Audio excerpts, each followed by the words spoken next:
Bon, la chaîne secrète, je vais parler d'un sujet qui est hyper touchy, mais c'est parce que c'est ma chaîne et que je fais ce que je veux que je vais en parler.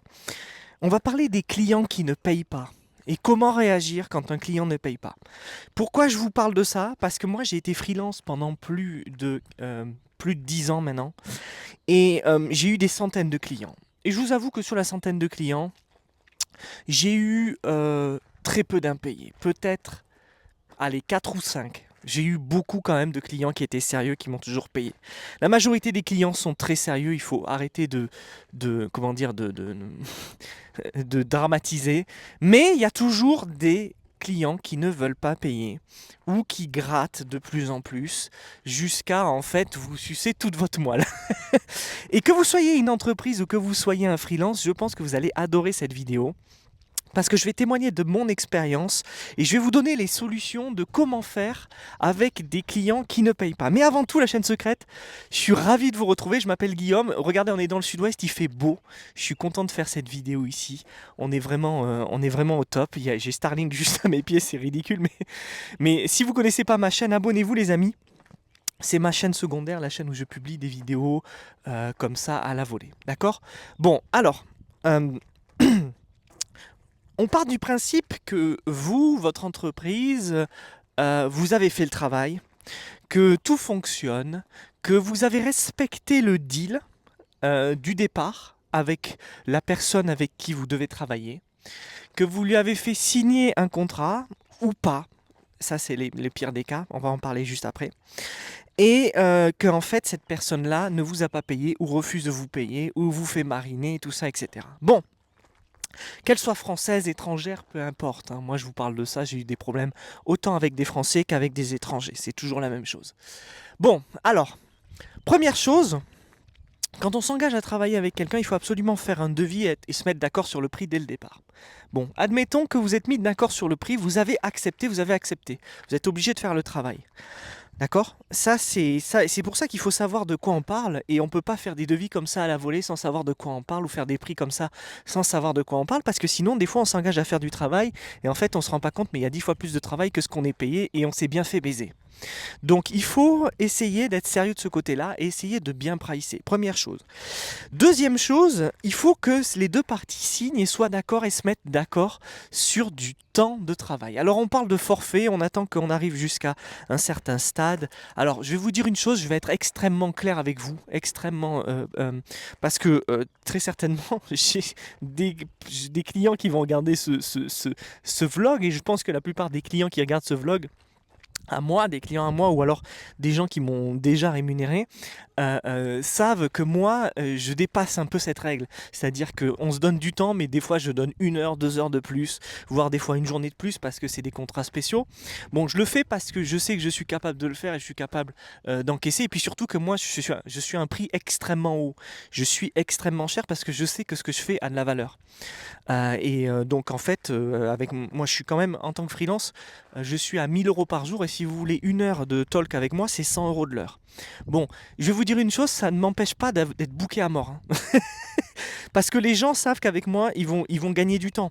Mais et ça me dérange pas. Vous voyez, quand je fais 1 heure de talk, et vous le savez, il y en a beaucoup qui ont fait mon bootcamp ici, je fais 1 heure avec vous, mais en fait, des fois, je peux passer 2 heures, voire même, je me souviens une fois avec Pierre-François, si tu regardes ce talk, on avait passé, au lieu de passer 1 heure ensemble, on avait passé une après-midi entière. Parce que j'avais du temps pour lui et que je me suis dit, allez, je me bouge pour François. Mais la plupart du temps, ne faites pas ça. Respectez les horaires, c'est très, très, très important. Surtout le temps, parce que votre temps, c'est de l'argent quand vous êtes dans une boîte de service. C'est exactement ça le truc. Bon, admettons vous êtes mis d'accord, vous avez fait le travail, et la personne ne vous paye pas. Ou alors, prenons le premier cas, la personne gratte avant de vous payer, c'est-à-dire qu'elle vous demande des trucs en plus. Ce qu'il faut faire, c'est absolument opposer les termes du contrat et opposer les termes de ce que vous deviez faire à l'origine, et lui dire c'était pas prévu, ça c'est pas de mon ressort, ça c'est pas de ma faute, ça c'est pas de mon scope. Il faut absolument aller au conflit au maximum. Alors attention, quand je dis au conflit, les gens, vos poils doivent se dresser sur vos bras. C'est pas aller au conflit insulter, nanana, tout ça, etc. C'est pas ça. Il faut toujours, si on veut être professionnel et dans des relations professionnelles, être dans la discussion. Il faut toujours être dans la diplomatie. Ça sert jamais à rien de s'énerver, de montrer les bras, de faire les gros bras et tout. Je vous donne un exemple. Dernièrement, il y a un artisan, peut-être qu'il va voir cette vidéo, mais c'est pas grave. Je l'appréciais beaucoup, je le trouvais très sympa. Il est venu faire chez moi le travail. Au lieu de faire le travail en 5 jours, normalement, enfin, en 5 jours. Allez, on va lui donner un mois.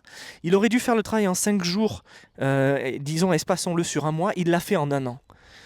Et en plus d'avoir fait en un an, il l'a mal fait. Il y a des malfaçons et tout ça, etc.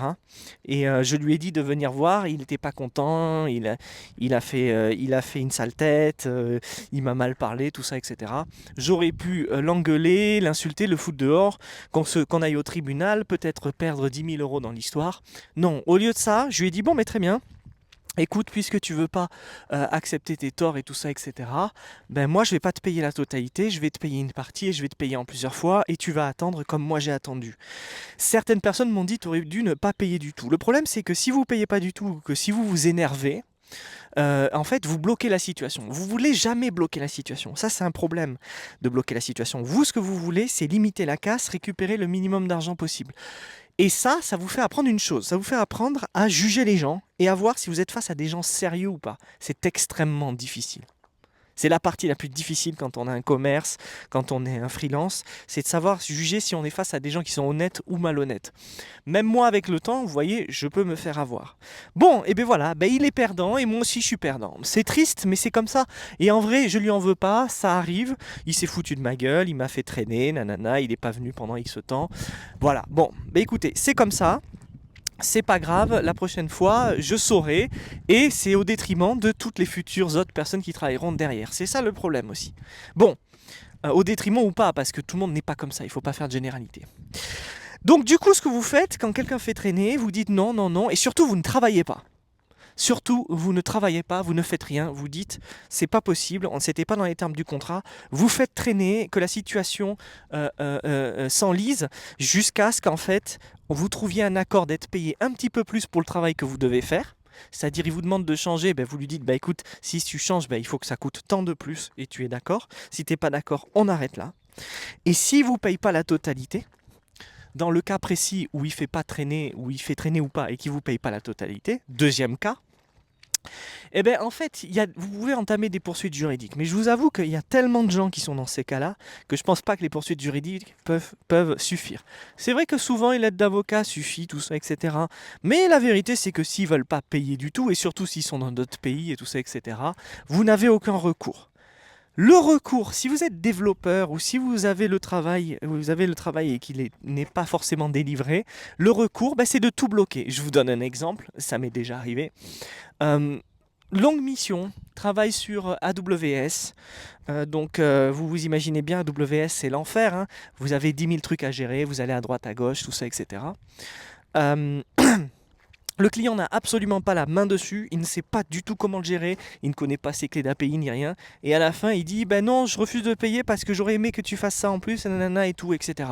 Très bien, je vais sur AWS, je fais une commande et ça supprime tout. Les instances lambda, EC2, EC2 et tout ça, etc. Ça a tout supprimé d'un coup, plus de travail. Et je me suis mis 3-4 jours de travail dans la gueule, mais il n'a rien eu au final. Voilà, aussi simple que ça. Tout simplement parce qu'il ne voulait pas payer. C'est aussi simple que ça.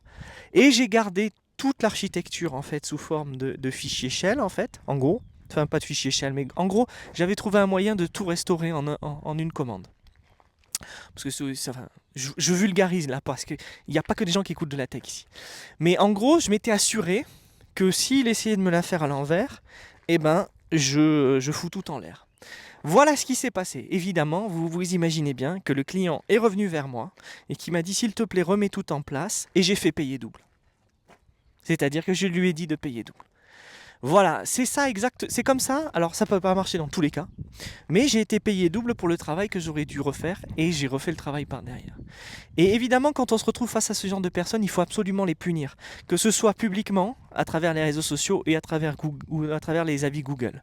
Alors là, vous allez dire, mais Guillaume, c'est hard ce que tu proposes, tu peux pas faire ça, t'es un sacré connard et tout.